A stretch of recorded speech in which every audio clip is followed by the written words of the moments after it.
Hey, what's up, everyone? Today I'm going to show you how to get that link in your bio without having to switch your account. Alright, so first things first, let's talk about the main rule.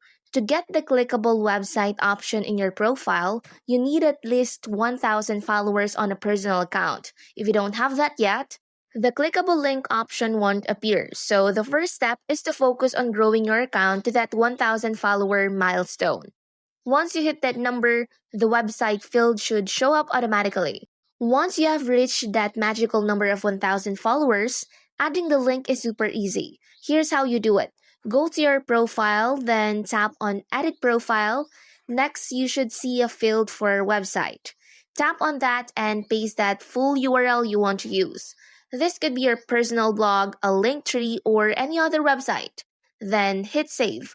Once you go back to your profile, you'll see a brand new clickable link right there under your bio. So there you have it. That's how you link your TikTok bio without a business account.